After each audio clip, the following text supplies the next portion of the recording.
How many times this week have you said the words, "I'm fine," to your partner over breakfast, to a colleague in the hallway, to your own reflection in the mirror? Two small words. Polite, simple, safe. And this is the most common and most dangerous mistake an exhausted woman makes. We believe that "I'm fine" is an answer. The consequence is that we build a prison out of a pleasantry. We think we are keeping the peace, but we are really keeping ourselves locked away in a fortress of quiet desperation. But the wisdom of Carl Jung teaches us that the simplest words often hide the most complex truths. The true solution to the loneliness that this phrase creates is to stop seeing it as an answer and to start seeing it as a code. The truth is, "I'm fine" is not a lie. It is a secret language. It is a shorthand for a universe of unspoken feelings, a complex code that the strong woman persona uses to protect her fragile inner world. Today, we are not here to judge this code. We are here to translate it. We will open the unspoken dictionary of female exhaustion and explore what those two small words really mean. We will uncover the high cost of this code of silence, and we will learn the first gentle steps to speaking a more authentic truth. Because the path to true connection does not begin with a grand confession. It begins with the courage to stop saying, "You're fine." "I'm fine" is a masterpiece of social engineering. It is the first phrase we teach our children when they fall and scrape their knee. You're okay. You're fine. It is the oil that keeps the gears of polite society turning smoothly. And so we make the most common mistake. We believe that saying "I'm fine" is a harmless, necessary social grace. We see it as a small act of kindness to spare others from the burden of our messy truth. The consequence is a profound and aching loneliness. We build a wall of politeness around ourselves, and then we wonder why we feel so isolated. We wonder why no one truly sees us. The truth is, we have become experts at hiding. But the wisdom of Carl Jung invites us to look at this code not with judgment, but with curiosity. The true solution begins by understanding why we all speak this language. It is not a character flaw. It is a learned survival mechanism. There are powerful, deeply ingrained reasons we default to these two small words. The first reason is the most selfless. We don't want to be a burden. Particularly as women, we are often socialized to be the caregivers, not the ones in need of care. To admit that we are not fine feels like adding our weight to a world that already feels so heavy. So we say, "I'm fine," as a small, quiet act of service. The second reason is rooted in fear. We are afraid of being judged. We are afraid that if we speak our true feelings, we will be seen as a weak one, as a complainer, or, that dreaded of labels for a woman, too emotional. The always okay persona we have worked so hard to build cannot be afforded to be seen as anything less than perfectly capable. So we say, "I'm fine," as an act of self-preservation. And the third reason is perhaps the most honest of all. We simply don't have the energy to explain. To truly answer the question, "How are you?" when you are not fine, is a marathon of vulnerability. It requires an energy that an exhausted soul simply cannot muster. It is easier to say 2 words than to try to describe the complex, tangled ecosystem of your inner world. So we say, "I'm fine," as an act of profound exhaustion. For years, "I'm fine, thanks," was my automatic reply, a reflex. It didn't matter if I was grieving or overwhelmed or quietly furious. The words just came out. I thought it made me easy to be around, accommodating, strong. What I didn't realize was that I was slowly erasing myself. With every polite "I'm fine," I was reinforcing the mask, the persona that stood between me and the world. This is the true function of this phrase in the Jungian sense. It is the primary maintenance work for the always okay persona. This persona is the part of us that is calm, cool, and collected, the one who can handle anything, the one who never drops the ball. She is competent, she is reliable, and she is a complete work of fiction. Saying "I'm fine" is like putting a fresh coat of paint on a cracking wall. It is the daily, hourly act of upkeep that keeps the facade of capability intact. It stops others from looking too closely. It stops them from seeing the chaos, the exhaustion, the silent screams that are happening just behind the serene smile. So, pause here for a moment. Think of the last time you said "I'm fine" when you were not. Look at these reasons, not with judgment, but with deep compassion. Were you trying to protect someone else? Were you trying to protect yourself? Or were you just too tired to tell the truth? To understand the motive is to begin to dismantle the mechanism.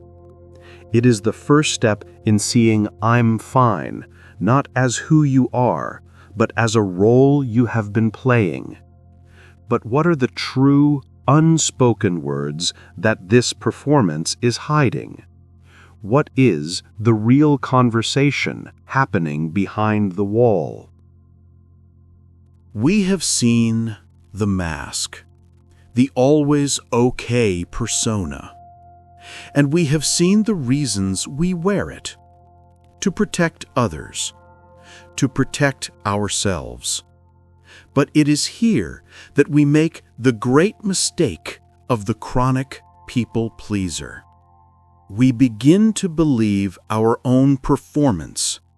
We say "I'm fine" so many times that we start to become numb to the truth of what we are actually feeling.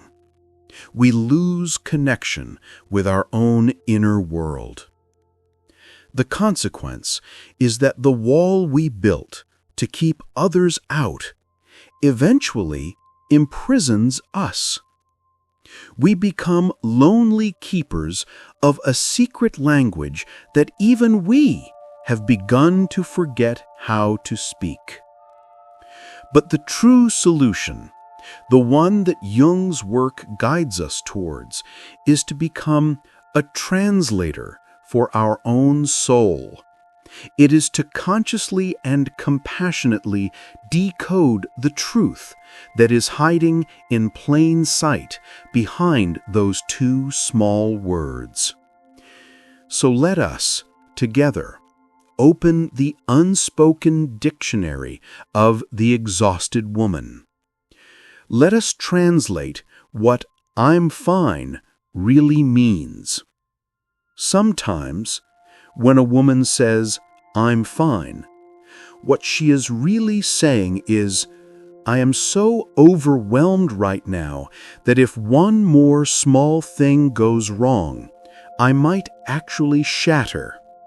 And the effort it would take to explain that to you is more than I have left to give. So it is easier to say nothing." Sometimes, when a woman says, "I'm fine," the true translation is, "I am feeling a profound and aching loneliness. I feel invisible in my own life. And I am terrified that you have not noticed. Or worse, that you have noticed and you do not care." And sometimes, when a woman says, "I'm fine," she is speaking the language of a caged animal. What she means is, "I am filled with a righteous, burning rage that feels so big and so dangerous that I do not know how to express it safely. And I am more afraid of my own anger than I am of the injustice that caused it." Sometimes, when a woman says, "I'm fine," it is a quiet confession of grief. "My heart is broken.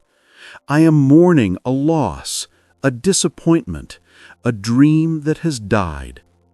But the world demands that I keep moving, that I be productive, that I get over it. So I will perform my resilience, because I have not been given the space to grieve."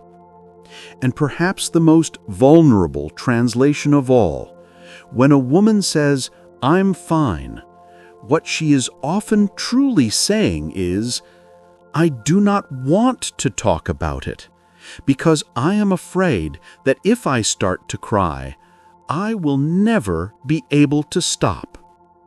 Overwhelmed, lonely, angry, grieving, terrified.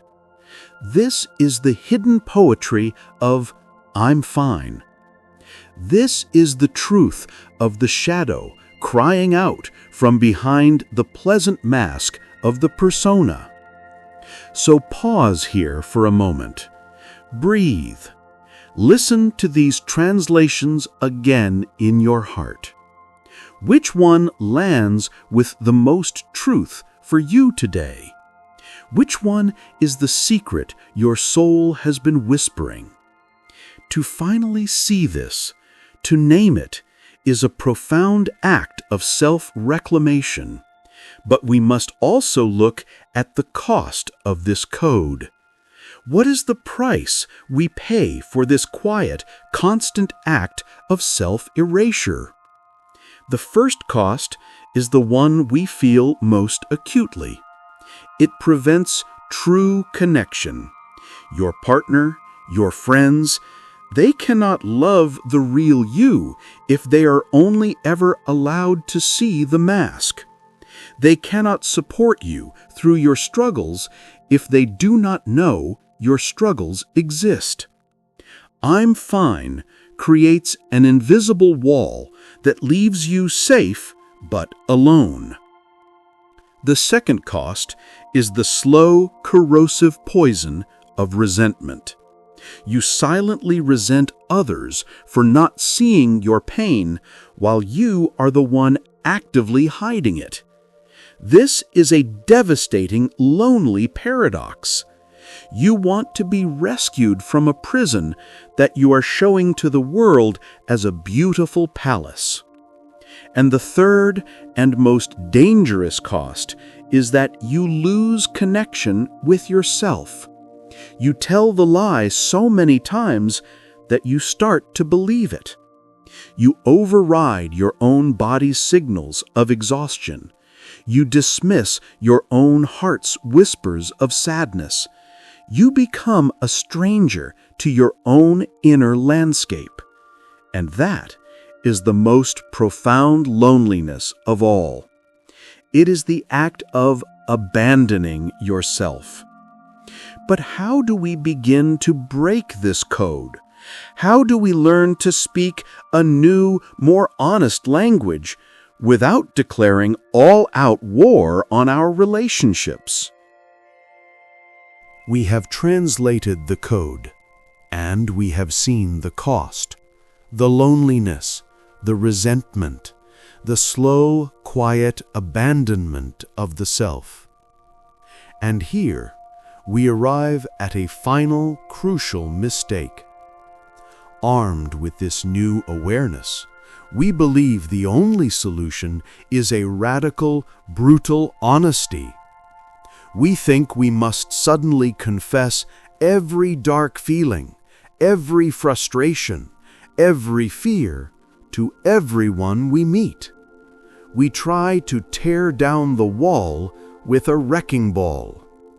And the consequence is often terrifying for us and for the people around us. It can feel unsafe, overwhelming, inauthentic in its own way. And so, discouraged, we retreat back behind the familiar, comfortable wall of "I'm fine." The prism, at least, feels safe. But the true solution, the one that Jung's work always guides us towards, is not about demolition. It is about integration. It is a gentle, gradual process. The goal is not to suddenly become a person who has no filter. The goal is to learn how to speak a new language, the language of the gentle truth. A gentle truth is not the whole truth. It is not a raw, unfiltered data dump of your entire inner world. It is a single, small, authentic offering. It is a crack of light that you intentionally let into the room. It is the bridge between the lie of "I'm fine" and the overwhelming burden of "let me tell you everything." True strength is not blurting out every feeling. True strength is having the wisdom to know which truth is necessary to speak right now. Let's return to Sarah. She had become a master of the "I'm fine" code. After a long, exhausting day at school, her husband would ask, "How was your day?" And the automatic reply would come, "It was fine." And with those two words, the wall would go up, and the resentment would simmer. When she began this work, she didn't suddenly start listing every single frustration of her day. She started with a gentle truth. One evening, he asked. She paused. She took a breath. And instead of "I'm fine," she said, "Actually, it was a hard day. I'm really tired." That was it. No details, no blame. Just a single honest crack in the facade. And in that moment, something shifted. Her husband didn't try to fix it. He just heard her. He put his arm around her, and for the first time in a long time, she felt seen. The wall had not been demolished, but a small window had been opened, and that was enough. This is the power of a gentle truth. It is about moving from the binary of fine or a total mess to the nuanced human reality of the in-between. So let us build a small phrasebook for this new language. These are not scripts to be memorized. They are invitations, doorways out of the prison of "I'm fine." Instead of "I'm fine," you could try, "Actually, it's been a bit of a tough day." This simple phrase acknowledges your struggle without demanding that the other person fix it. Instead of "I'm fine," you could try, "I'm feeling a little overwhelmed at the moment." This names your internal state honestly and gently. Or if you truly don't have the energy to explain, instead of "I'm fine," you could try the most honest answer of all. "I'm not sure how I'm feeling right now. I think I just need a little quiet time." This honors both your inner confusion and your need for space without shutting the other person out. These phrases are acts of profound shadow work. They are the conscious choice to allow a small piece of your hidden truth to see the light of day.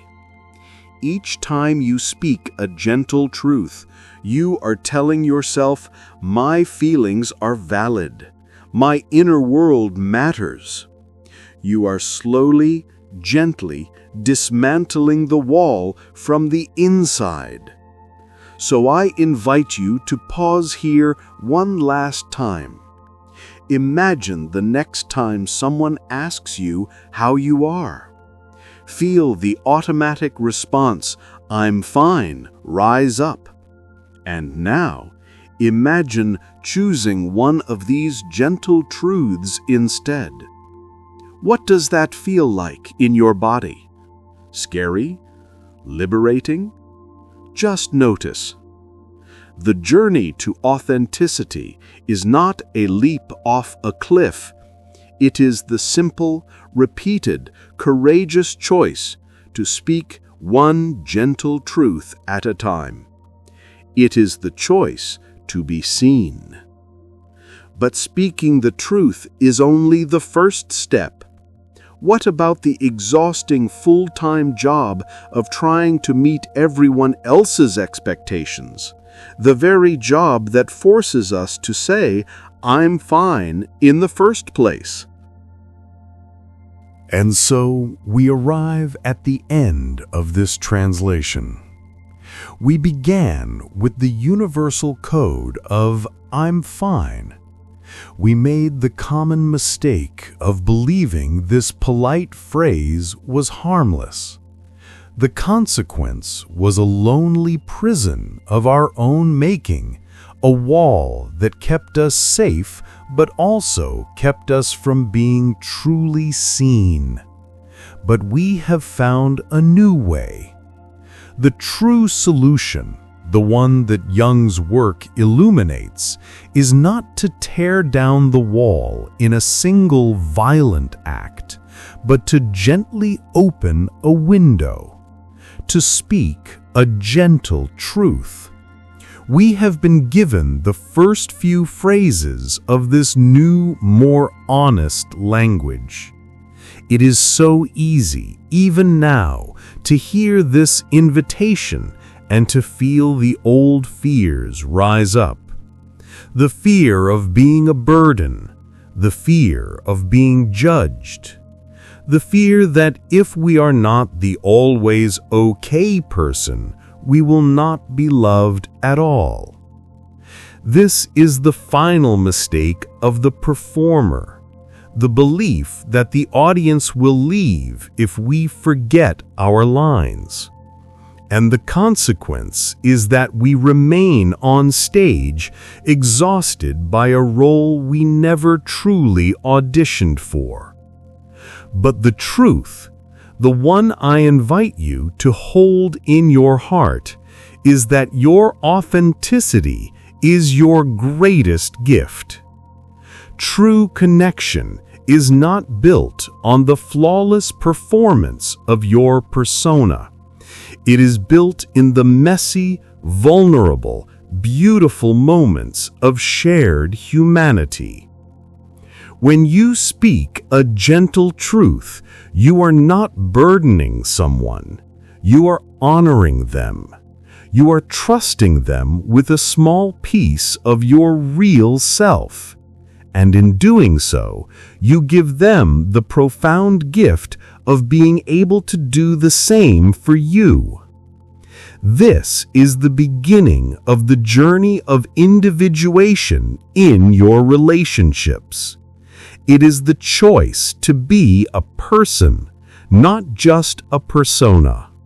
It is the quiet, courageous realization that you do not have to be fine for you to be loved. You only have to be real. So as we close our time together today, I invite you to make a commitment to this new language, a single small act of linguistic courage this week. In the comments below, I invite you to declare your intention. This is not just a comment, it is a vote for your own visibility. Begin with the words, "This week, I will speak one gentle truth." By sharing this, you not only affirm your own journey, you create a wave of permission for every other woman in this community who is tired of being fine.